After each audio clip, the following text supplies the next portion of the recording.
So here I was looking at this poker set thinking, this would be a good gift for Jack. And Beaker said, they just need some love. Then he provided these ones as a replacement in addition with this 25-cent label. Though I am kind of confused because I didn't see anyone else's sets with the 25-cent chip. I saw 250 and later 500 down here, which I think are sweet looking, but we don't have any of those. Anyway, I thought, a little bit of cleaning and some relabeling, that shouldn't be too hard. I ended up buying these December 21st and had them shipped, in time to give it to him for Christmas or around that time. But it was in this condition of not very clean.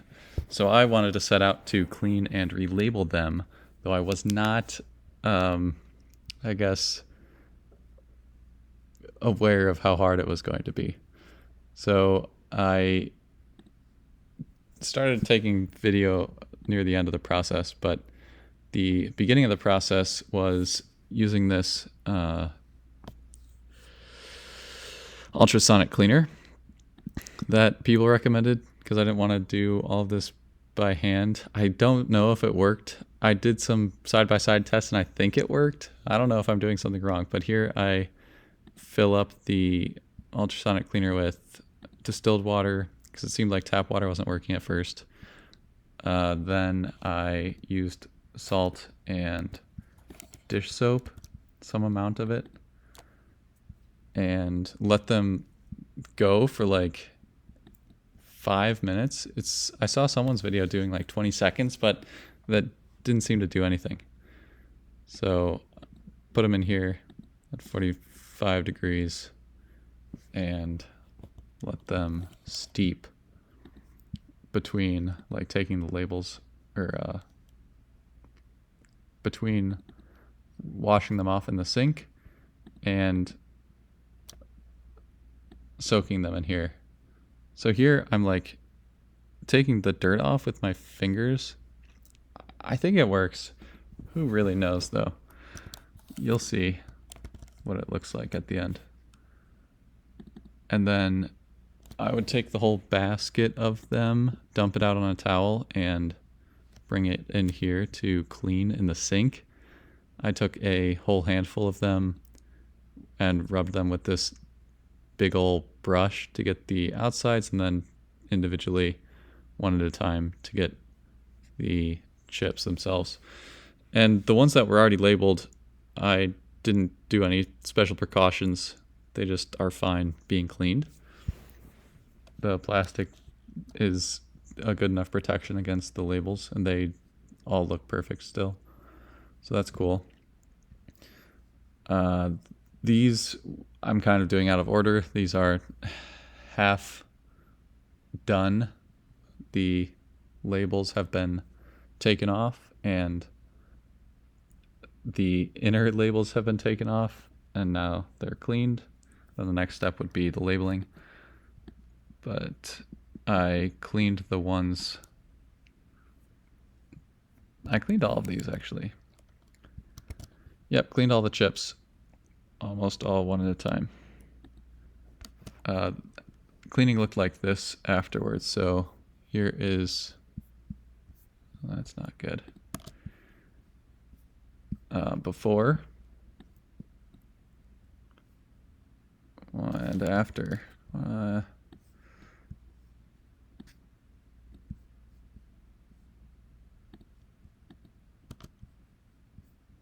Doesn't let me move around. Thinks I'm going back. The dirt still is noticeable, but boy, does it look like an improvement from before.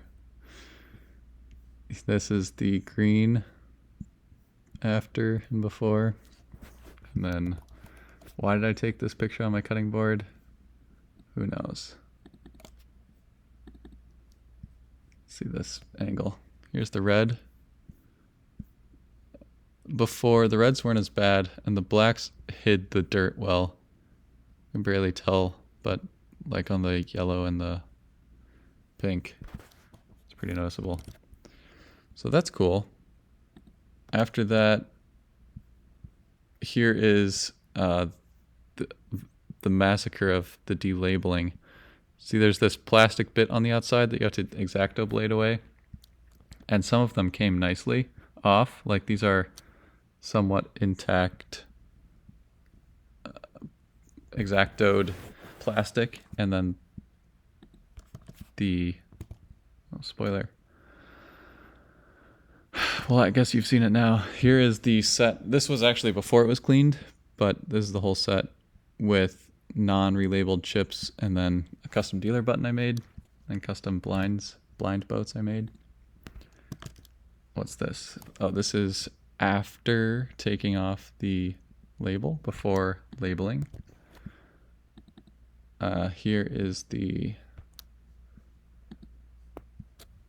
taking off of the labels. So the first step was taking off the plastic part, which would be a slice down the middle from the center to the outside, and then being able to take like a corner of it off a little bit, and then having pliers grab and hold it and take off the plastic bit. So all of these chips are the plastic bit gone, and it's just the inner label. And for some of these, like this one looks like it's coming up nicely, I put nail polish remover on all of them. And so, yeah, dang it. I mean, sometimes they were clean, sometimes they weren't. If you went at the other angle, could maybe get them off. This one's looking bad though. So if it wasn't too much effort, I would try to finish it off. But if not, I would put it in my second pass pile and then come back to it. So there I flipped it over. I gave up on that one. And then I have a pile of things I'm going to re-acetone. So going one by one here through all of these. It was pretty fun, the whole process, but it was tedious. I've got a couple more of these of the labeling. Here's me ladling on some nail polish remover. It's pretty funny. I don't know if this is bad or not. The chips seem to be fine, but there was a point at which I was like, oh boy, I hope I'm not doing some irrevocable damage here. It's funny. Just pouring this on my chips. Yeah. You gotta do what you gotta do, eh? So here I'm doing third pass. This was later at night, the same day. And then I have another video of the next day, new fun angle. And this is when I was putting the labels on. I think this was like one of the only times that it was visible. Because I guess like I forgot the camera was there, just drinking tea.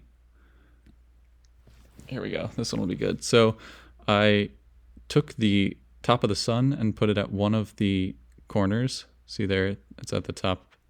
And I would flip it over and wanted to align the label on the other side. I was curious. I couldn't find a good resource on that. If they're supposed to be on the same orientation when you flip it over. I think I found a few pictures where they were, so I just went for it. So I tried to line them up as nicely as possible, but sometimes it was kind of tough. I have another video of that here. So I'm trying to show here that if you flip it over, it's like on the same exact angle, the same line. So put that at the top, slap it down, try to align it, slap it down. At the end I was using the X-Acto knife to pick it up and put it down as well, and that seemed to be easier. I don't have the end of this video because it was 66 gigs of this. I'm not sure how it got so big, but there's that. And this process was fun as well, I'll say. Did take a while. And all of that culminated into, here are the blue ones of, oh, these two. That one did not work. It was impenetrable. Not sure what happened there. This was another one that just was a hard one to do, but the rest of the chips were nice. Big improvement on the previous chips. They fit into the set beautifully. Here I'm showing the difference. This one's like 3 degrees off. You can see that line. Not exactly lined up, but they'll do the job. I don't think anyone will notice. So thank you to the Poker Chip Forum. Thank you to everyone's knowledge. If this was helpful, cool. If not, cool. Have a good day and all that.